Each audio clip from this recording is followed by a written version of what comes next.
To start the 7th round, I went J.K. Dobbins, Ramondre Stevenson, and then I was up. So Ramondre feels a little bit icky to me right there for some reason, but I get it. I was okay with it. With the upside of having a running back 1 there, I was okay with it. No, I mean, I get it. I feel like... Don't besmirch Ramondre. So he carried my teams this year. New England, man. Just New England running back. Like, who knows what's going to happen with that next year? That's true. Because that was last year. If anything, it should be better with Harris gone, but we'll see. But they're going to have a real offensive coordinator. Who knows? Which will unleash him. Possibly. Possibly. Or maybe they'll throw the ball every once in a while. Well, they need receivers first. That's a good point. That's a good point. We'll see how that plays out. We'll see. All right. So anyway, you're up have with the Debo third here, pick. and I'm looking at younger receivers here, and I'm going, okay, I like Treylon Burks here. I like Marquise Brown here. Mm-hmm. But I was like, you know what? I could, as I'm thinking my process, I could build a team that could compete now.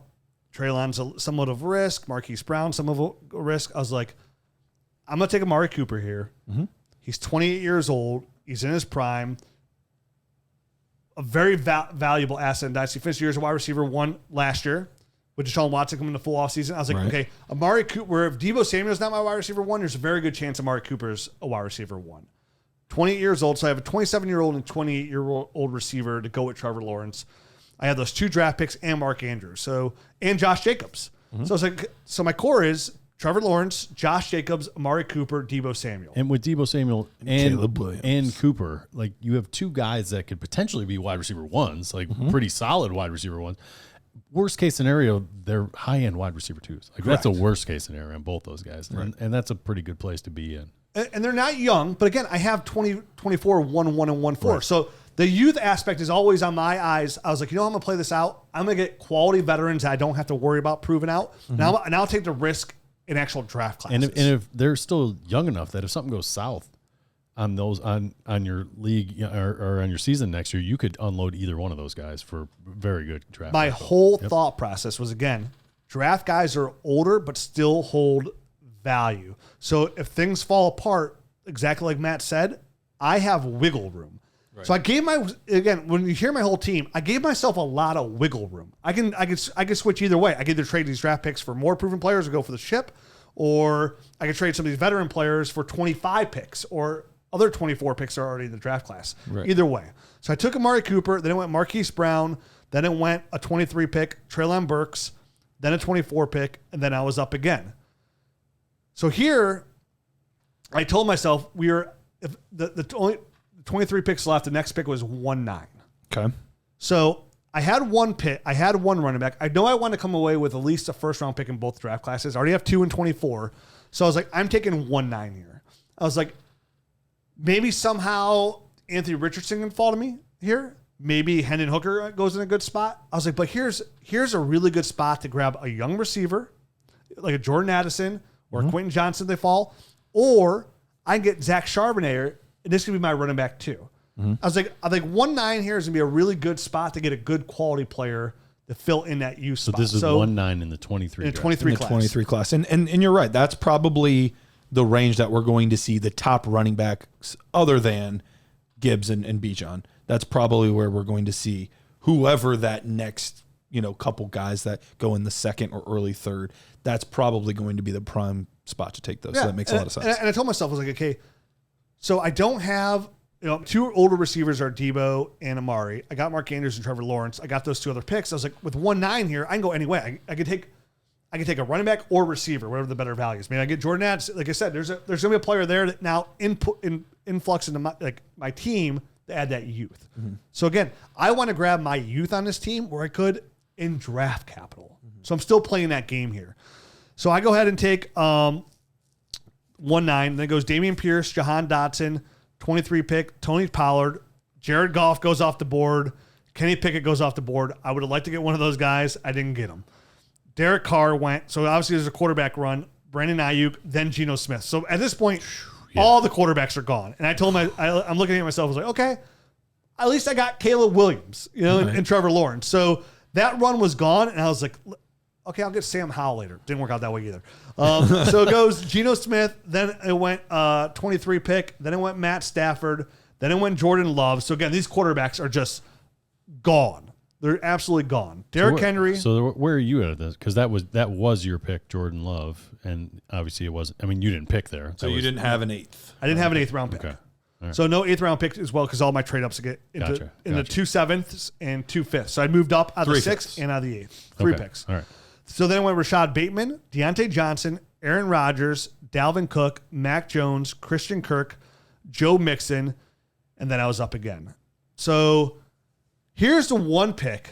So we're in the middle of the 9th, or we're approaching the middle of the 9th round, and it's starting to feel. This is where it starts to get a little icky. Yeah. This is real where icky. it doesn't feel great. Like you, this is where you start almost not wanting to make the picks, but you have to. Like You got to fill out a roster. You have to fill out a roster, which is, in my opinion, kind of like a tipping point in this kind of draft, right? Because you could really start going crazy draft capital and just whatever. I'll figure out my starting lineup later. Or you sprinkle in, a little bit of both and kind of see how that kind of works out. It sounds like, or it looks like, I think Rich kind of towed the line and kind of tried to fill out both, right? Yes. Okay. So with this pick here at 9-5, I had Mark Andrews and I needed another tight end. Mm-hmm. And looking at it, I thought the highest upside there was David Njoku, a 26-year-old tight end that just signed a long-term deal on with a quarterback that's going to take the upside.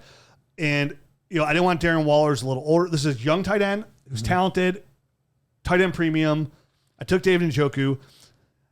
I realized I could have taken another draft pick here. I could have got probably like 111, 112, and 24, but I already had 2 picks, and I wanted my other tight end, and not a tight end that's a developmental tight end. I want a tight end that could plug and play outside of Mark Andrews because, in Superflex tight end premium leagues in that flex spot, if you have a solid tight end that's tight end like 5 or 6, that's a good place to plug somebody like that. So I took David Njoku. And like Matt said, there's a lot of guys. I was considering Calvin Ridley there as well. Could have Trevor Lawrence, but I already had my older receivers there. I didn't want to put myself in a position where I was super thin at tight end. I didn't want to do that. So I took David Njoku. I was like, maybe it's a slight reacher, but I'd rather grab him now. And at that point, I'd been sniped 5 times on the players I wanted. Right.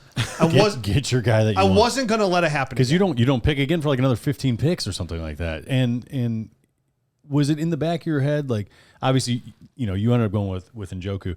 Was it in the back of your head like, oh crap, what if like a big time run on like draft picks happens here and there's 15 that I miss out on here?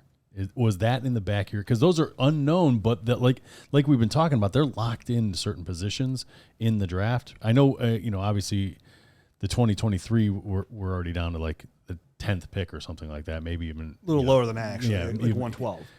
No, because then I'm looking at here's how I look at now. I love Dalton Kincaid. I absolutely love him. I mean, he's not playing. He's not going to the combine because he hurt his back. He's a small fracture, so hopefully it makes him drop just a little bit. But the NFL draft will push him up. I was like, if I take 112 here, I'm taking like Dalton Kincaid. Why not just take David Njoku, who's more of a proven asset? Sure.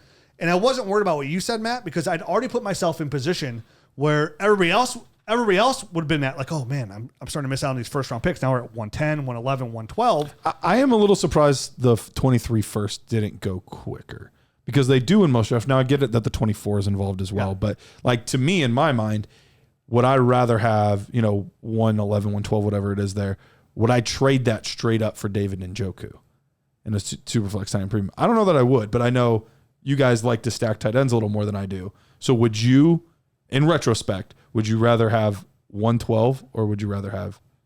I'd rather have David Njoku. Okay. Because again, I would just take a tight end there. So like I'm one hand for another. You know what I mean? Like, do I get to more up? And Njoku still offers a high upside. And again, I'd put myself in position. I already have 1-1, I have 1-4, and I have 1-9. So like I have the good draft capital where everybody else is gonna be chasing the mid-range to lower draft capital. So and I understand what you're saying. And that was my whole thought process. Would I trade this player for this pick? Right.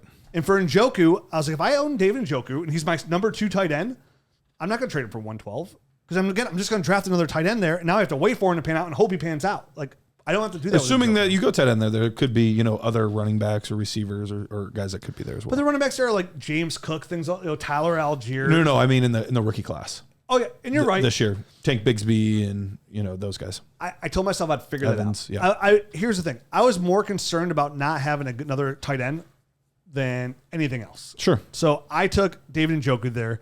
Then I went 2024 pick, Calvin Ridley, Darren Waller, James Cook, 23 pick, Brock Purdy, 24, Mike Williams, 23 pick, Cole Kmet, Greg Dulcich, 24 pick, 23 pick, 24 pick, 112 in the 10th round.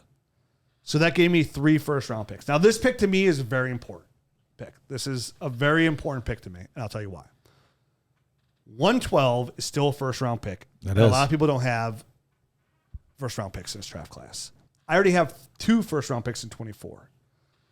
I told myself I take 112. I will get more out of this 112 than I can get for anything behind me. I can either get a player already selected ahead of this 112, or I can move up, like I said, from 1-4. So I took 112, knowing with this draft class, this is my bargain and chip. This will be the piece that gets me what I need either next year in draft class or a player I want this year. Because at the same time, where I'm somewhere like competing here to like see how it plays out, other teams will drop out and not have a chance. And now this 112, even though it's 112, will look way more enticing than the running back they took ahead of me, or DeAndre Swift, or whatever running back that may be. And subconsciously, there's something different about 112 and 2-1. Yes. Even though they are 1 pick apart, subconsciously, it's a first-round pick. It's a world of difference. 24 pick, 23 pick, Kadarius Toney, Aaron Jones, Dalton Schultz,